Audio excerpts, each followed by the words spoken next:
আজকে আমরা যে বিষয়টা নিয়ে কথা বলবো সেটা হচ্ছে সুপার কম্পিউটার। শুনলেই মনে হয় কোনো সাইফাই মুভির কোনো হাইটেক মেশিন, তাই না? আসলে রিয়েল লাইফে সুপার কম্পিউটার অনেক কার্যকরী। ওয়েদার ফোরকাস্ট থেকে শুরু করে এই ইউনিভার্সের অনেক ডিপ মিস্ট্রি সলভ করা হয় সুপার কম্পিউটার দিয়ে। তাহলে চলুন জানি সুপার কম্পিউটার কি, এটা কেন এত বেশি পাওয়ারফুল। সহজভাবে বললে সুপার কম্পিউটার হচ্ছে এমন একটা কম্পিউটার যা এক সেকেন্ডে কোটি কোটি ক্যালকুলেশন করতে পারে। আমরা যে ল্যাপটপ বা ডেস্কটপ ইউজ করি এটা কিন্তু কয়েক মিলিয়ন ইনস্ট্রাকশন প্রতি সেকেন্ডে করতে পারে, যেটাকে আমরা বলি MIPS। আর সুপার কম্পিউটার করে ফ্লপসে, অর্থাৎ floating points operations per second, মানে প্রতি সেকেন্ডে কয়েক বিলিয়ন বা ট্রিলিয়ন অপারেশন। আমরা যেসব ট্রেডিশনাল পিসি চালাই এগুলোতে প্রসেসর ইউজ করি একটা, আর সুপার কম্পিউটারে বিল করা হয় হাজার হাজার প্রসেসর আর লাখ লাখ সিপিইউ কোর দিয়ে। যদি একটা কম্পারিজনের কথা বলি, আমাদের ট্রেডিশনাল পিসি দিয়ে আমরা 30 বছরে যে কাজ করব, একটা সুপার কম্পিউটার দিয়ে সেই কাজ করা যাবে মাত্র 1 ঘন্টায়। বুঝতেই পারছেন এটা কতটা পাওয়ারফুল। এবার তাহলে সুপার কম্পিউটার একটু ইতিহাসে যাই।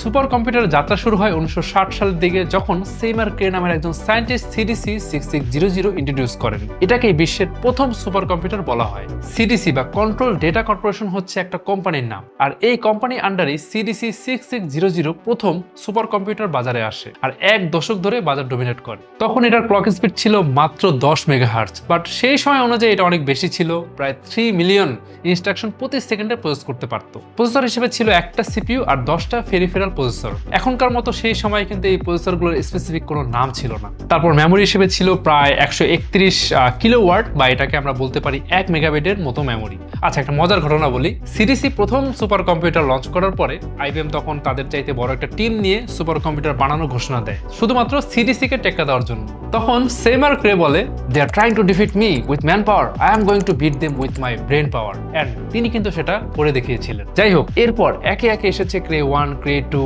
এন্ড আরো অনেক সুপার কম্পিউটার। এদের design, technology, cooling system, processor and memory architecture সবকিছুই সময়ের সাথে সাথে কিন্তু আপডেট হয়েছে। আজকের দিনে ওয়ার্ল্ডের সবচেয়ে সুপার ফাস্ট কম্পিউটারগুলোর মধ্যে হচ্ছে US এর ফ্রন্টাইনার, তারপরে জাপানের ফুজাকু, ফিনল্যান্ডের লুমি, US এর আরেকটা আছে অরোরা। এখনকার সময় সুপার কম্পিউটার মেইন মেকানিজমটা হচ্ছে এটা মিলিয়ন মিলিয়ন সিপিইউ কোর নিয়ে কাজ করে। যেমন ফ্রন্টাইনার সুপার কম্পিউটারের প্রায় 8.7 মিলিয়ন কোর রয়েছে। তারপর সুপার কম্পিউটারের পাওয়ার মেজার করা হয় ফ্লপসে। এখন কিছু কিছু সুপার কম্পিউটারের পাওয়ার কিন্তু এক্সট্রা ফ্লপস পার করে ফেলেছে, মানে বুঝতেই পারছেন কতটা পাওয়ারফুল হয়ে গেছে। তারপর থাকে ম্যাসিভ র্যাম এন্ড স্টোরেজ, মানে পেটাবাইট লেভেলের র্যাম এন্ড এক্সাবাইট লেভেলের স্টোরেজ থাকে। 1 পেটাবাইট সমান হচ্ছে 1024 টেরাবাইট, আর 1 এক্সাবাইট সমান হচ্ছে 1024 পেটাবাইট, মানে প্রায় 107 কোটি জিবি। একবার ভাবেন, আপনার পিসিতে আছে 1 টেরাবাইটের স্টোরেজ, আর এক্সাবাইটে 10 লাখের বেশি এমন স্টোরেজের ডেটা রাখা যায়। এই বিশাল স্টোরেজ আসলে ইউজ করা হয় পৃথিবীর জলবায়ু, মহাকাশ, নিউক্লিয়ার সিমুলেশন এগুলোর মতো ডেটা হাঙ্গ্রি কাজে। আচ্ছা, তারপর স্পেশাল ইন্টারকানেক্ট নেটওয়ার্ক থাকে সুপার কম্পিউটারে। সিপিইউ থেকে সিপিইউ থেকে মেমোরি, সব জায়গায় আলাদা ইন্টারকানেক্ট থাকে, যেমন ইনফিব্যান্ড, এনবিলিং, স্লিংশট। আচ্ছা, এত বড় একটা কম্পিউটার, তাহলে কুলিং সিস্টেম কেমন হবে ধারণা করেন তো।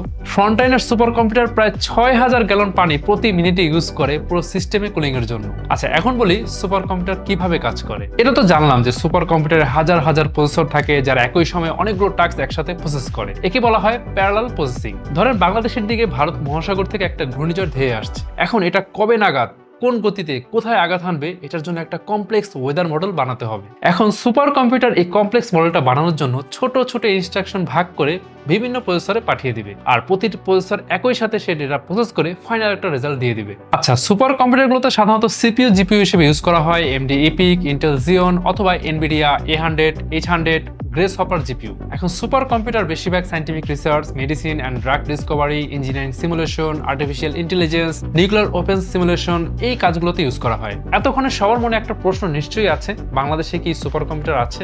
না, বাংলাদেশে এখন পর্যন্ত কোনো সুপার কম্পিউটার নেই, বাট জিকার সহায়তায় 2018 সালে একটা হাই পারফরমেন্স কম্পিউটিং সিস্টেম বসানো হয়েছে। এটা জাস্ট সাইক্লোন, বৃষ্টি অ্যান্ড ওয়েদার চেঞ্জের মডেলিং অ্যান্ড ফরকাস্ট দেওয়ার কাজেই আসলে ইউজ করা হয়। বাট ইন ফিউচারে যদি Bangladesh genetic research, weather investigation বা AI তে সিরিয়াস হয়, তাহলে কিন্তু অবশ্যই সুপার কম্পিউটারে বিনিয়োগ করতে হবে। আমরা সেই দিনের আশায় থাকবো।